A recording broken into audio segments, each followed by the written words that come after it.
Hi everybody and welcome to our fifth episode, would you believe? Hi guys, can you believe that? I cannot. And we're very, very excited today. Why are we excited? Because we're in episode 5 and we're doing... Episode 5, Empire Strikes Back. Woo! Yes. I am Obi Mark and you are... I am Boba Dave and we are... Dudes of the Galaxy. So guys, come with us and guess what? Let's have some fun.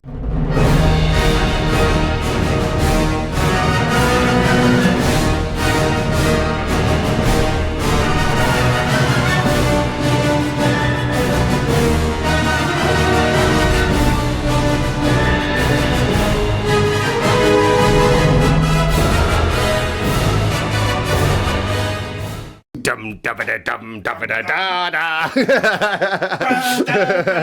da da da da da ba ba ba ba da da da da. Beep. Oh, you're not doing anymore. Okay. This is probably one of my all-time favourite films. It is my all-time favourite film, which is why I'm super excited about today. Yeah, me too. I mean, Empire Strikes Back, and I think we talked about this in the first episode. It's damn near a perfect movie. It is. It's got everything from thrills, romance, death and destruction. Absolutely. Great acting, comic timing, asteroids, and shocks. And if you love Empire as much as we do, please comment, let us know, because we are super excited to be talking about it today. Absolutely. I'm going to lead the discussion today because it's my favourite film. Oh, yours. And I want to start... And I want to start off with the way that it always starts in a Star Wars film, in space. In space. And they're launching the probes from the Star Destroyer. Star Destroyers. Exactly. And that's... I want to come out, go poo, going off in all different directions. Oh, it's so good. Great start. Yeah. And then we're on the ice planet of Hoth. Yes, we are. Which is supposed to be devoid of human life. Well, apparently so, but it isn't, because what do we see when the probe lands? Humans, would you believe? On some sort of two-legged creature. Tauntauns. It's called a tauntaun. Tauntauns. When we saw it the first time, we thought, what was that? Exactly. Now, if they look quite realistic, I'll give them that. They did a pretty good job. Very, very good. The animation, well, it's puppets as well, I think, a little bit. The distant stuff is all animation. Yeah. Where the up close is puppets. Yeah, when he splits the belly, that's definitely not animation. No, that's puppets. Yeah, that's puppetry guts. Yeah. So anyway, the probe droid lands. They're in trouble, right? The Empire knows where. And that's when you first see Luke, don't you? And Han. You do. You realise that the people who are riding is Luke and Han. Exactly. Gets chased and hit by a Wampa. Yeah. The Wampa scene was written in for a very special reason, and that's because just after the making of Star Wars, Mark Hamill was involved in quite a horrific car accident. And it scarred his face quite badly. So when it come to making Empire Strikes Back, he had like scar on his lips, around his eyes and that. Okay. And they had to explain that. So they wrote the Wampa scene to explain his scars, which you can see them if you look closely throughout the movie. You're a factoid machine. I've got another one if you want it. Yes. Okay, so when I was filming, can't remember if it was Norway or Sweden, but I was in a blizzard. And I was in a hotel and I couldn't get out to film, and they're losing time, they're losing money. So they decided to set all the cameras up in the hotel lobby, get Mark Hamill to run out into the snow, and then walk back. So when you see him, when he escapes the Wampa, and you see him walking back, and it's all sort of snowy around. Yeah. And then he falls over. All of that was real because they was actually filming that from the lobby of the hotel while poor old Mark is stuck in a blizzard. Brilliant. You could have your bacon and eggs, your buffet-style breakfast, watching him outside going, you're doing great, mate. You're right, Mark. One more. He's fallen over again. One more. And he's like got icicles hanging out. I can only imagine. What a lovely day at work again. I'll tell you what, sometimes being on a film, the lovely day at work is not really a lovely day at work. It's not. Okay, so then the Empire land. Yeah. Time for the ground assault. And then the AT-ATs, they see him from a distance. I mean, I love the AT-AT. And the thing is as well, General Veers is one of my favourite generals. And the AT-ATs, beautiful engineering, no small feat. No, really big feet. Humongous feet. Got treads on the snow speeder, right? I mean, just another thing I want to say about General Veers. When you look at all the generals that Darth Vader had around him, he's the only one that didn't let him down. So therefore, he's the only one that didn't get force chokes. Yeah, that is true. There is one that didn't get full stroke, but still let him down. But we'll get to that towards. Yes, of course. So anyway, these big mechanical camels or whatever you want to call them are coming towards the trenches. Right, there are loads of ways you could take out these long-legged things, but those little chicken things. They're ATST walkers. ATST walkers. Yeah. So you see them for the first time as well. They're obviously in Jedi a lot. Yeah. But yeah, really great option. And they come along and they down a couple. Yeah, I like the way that they do the rope around the legs, and then when all the guys are running towards the attack that have been fell, the snow speeds, which I love the snow speed. Oh, they're great. The sound. Yeah, it comes in like that, and then the whole thing just explodes. Do you know, they used to say at work that I used to look like the pilot of Rogue 2. I don't know if you know Rogue 2, the bigger... Yeah. He put me in a helmet. I think you're better looking. Oh, sweet. The shucks. Anyway, they all escape, right, because the Empire's rubbish. Yeah. As always. How many transports do you think got away? I think I read some. It's about 6 or 8 transports. Well, it wasn't a massive base, so it wouldn't surprise me if that was the kind of number. But their Falcon's supposed to look rough. And to be fair, I actually think it's my all-time favourite spaceship anyway of all the spaceships. It's a pretty great the spaceship. Vulcan is just incredible. It is. It drops down the gun, takes out the tripod laser, which is really cool. Yeah. Off it goes. Yeah. Straight, frying pan fire, basically. But at the same time, Luke does the opposite direction, doesn't he? He gets into his X-wing, flies into space. Which isn't very caring if your mates are just taken off. Well, he's got to go to Dagobah because yeah, but like, if you were in the Millennium Falcon and I was in an X-wing and I took off and I was absolutely fine and you didn't turn up, I'd be going, do you know what, I'll go check on Boba Dave. Yeah, but if he hadn't done that, he would have had the power to save him later. Well, the asteroid chase must be one of my favourite bits of the film. Going through, C-3PO saying, the chances of survival is 3,720 to 1, and Han goes, Never tell me the odds, right? I mean, goodness gracious, it's a hard one. Yeah, but then on the other side of the coin, we've then got Luke going to Dagobah, and we get introduced to one of Star Wars' most iconic characters, and that is Yoda. Yoda, good he is. Yeah, very good he is. Is that your best Yoda? But I really liked Yoda. I thought at first that I forgot within a few minutes that I was watching a puppet because it was done so well. It was based on one of the guys that designed him. His face was actually based on a guy. So can you imagine being married to that guy? He'll be there in the morning with his missus eating his cornflakes, and she'll be looking going, I can still see Yoda. I can still see it. The genius that is Frank Oz brought that puppet to life. Oh, it was so good, and I love Yoda completely. One of the things, or one of the most seminal moments of the film for Luke was when he went into the part of the forest that was full of the dark side. It was full of the dark side. He did. Oh, that was weird. That bit where he chops off Vader's head, and he's got his face inside the warning to him, saying you have potential to become like Vader. Yeah.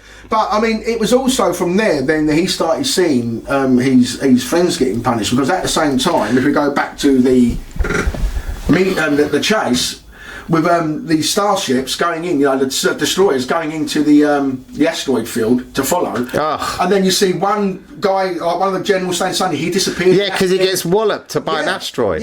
Yeah. I mean, there are so many great Star Destroyer moments. When they evade the Star Destroyers, when he flips the ship down, you've got 3 of them crossing each other.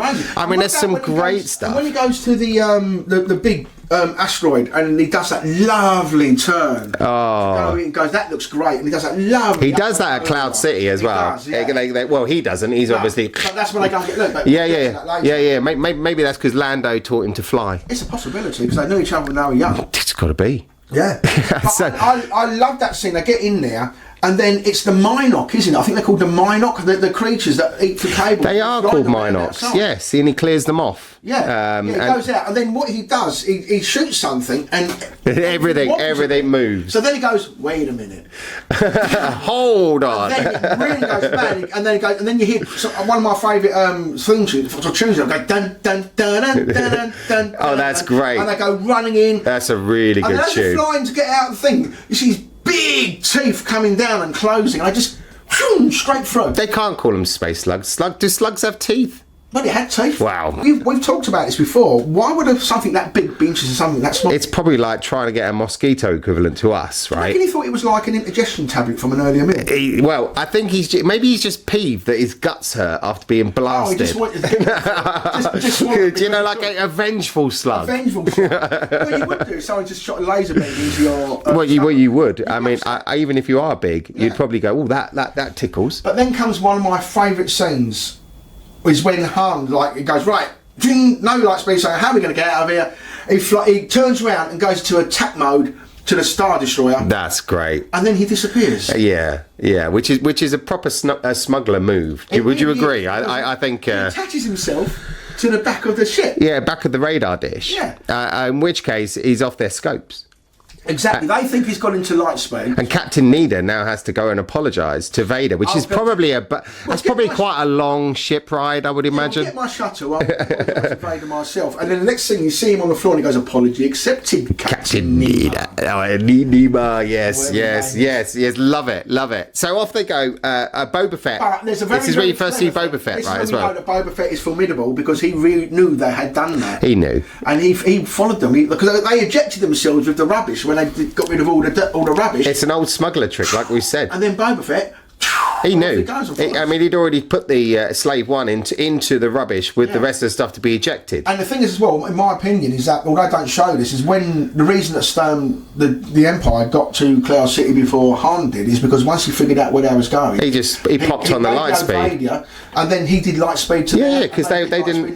Before they did. Yeah, which is obvious. Although, if you watch the scene where he's tracking them, they're literally here and he's here flying along. How can I not see him? Well, you know. Mirrors, but they've got sensors. They've got sensors, yeah. Right. So anyway, that was a little bit of a mishap. Yeah. I think.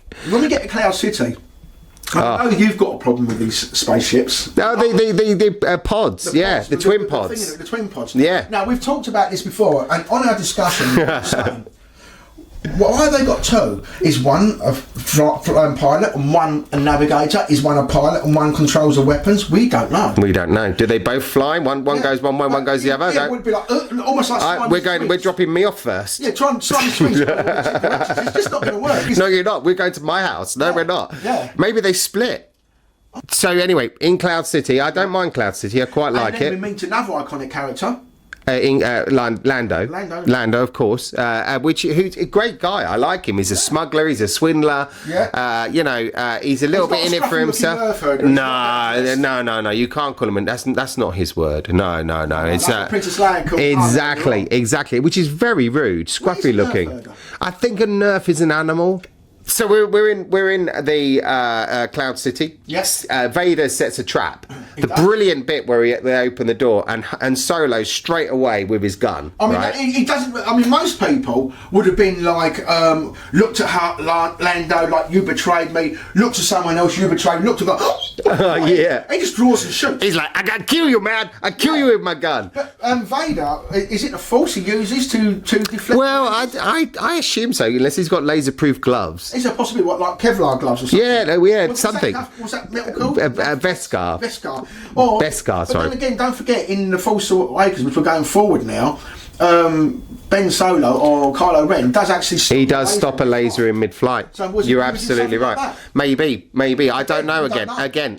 But even so, both of them hard as nails, right? Yeah. Solo, I'm going to kill you. Vader, I'll have your blasts in my hand. And then he tortures him for nothing just because he wants Luke to come. Electrical thing is shooting at his chest and that. Yeah, which didn't look like it was going to hurt. But he weren't going to break Leia because he's tried to torture her before. That's true. He tried the drugs. He tried everything, didn't he? His second attempt. His second attempt. He's like going to leave that woman. She just does not talk. Yeah. I spent days on it. And also, don't forget, when Cloud City, C-3PO got blasted.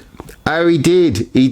And when Chewie went to find him, those little creatures were like throwing his head. Ugnaughts, right? That's what they're called. It shows you what Chewie is. He doesn't just swipe them out of the way. He just tries to. Oh, he's a nice. But then they're in the Mandalorian, and they actually turn out to be quite nice people. They are pretty decent. Yeah, pretty decent people. Yeah. And I heard as well that that they moved the Cantina bar to Cloud City. Did you hear about them moving the Cantina to Cloud City? Yeah, apparently they wanted to raise the bar. Okay.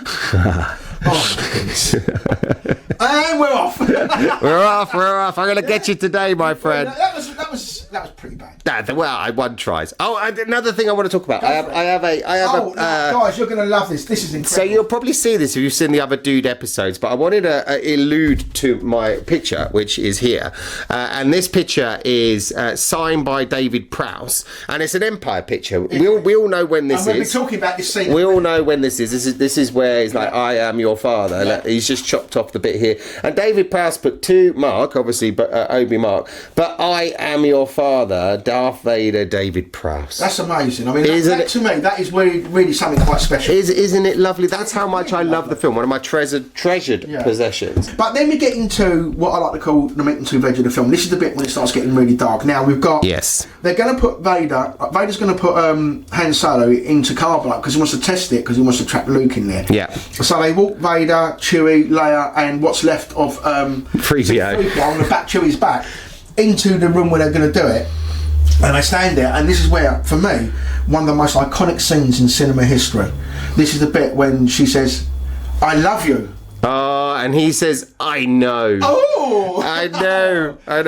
Cocky. That was improvised. I know everyone knows that. Everybody knows that. They put him in the carbonite freeze. They then use him to trap Luke. So Luke sees them, doesn't he? He sees them pushing hard, and he sees Boba Fett takes a shot at Luke. And he turns up, and to be fair, he does all right. Yeah. I mean, he goes into that room, and you think he's going to be a bit novice. I like it when he walks in. You've got the shadows. It's like, it's such a good fit.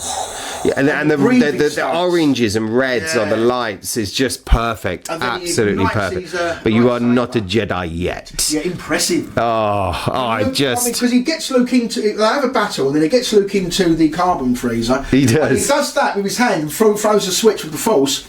And Luke shoots up. He does, because he thinks all too easy. Yeah, and it's not. It's not too easy. And that's is when he looks at it and goes, impressive.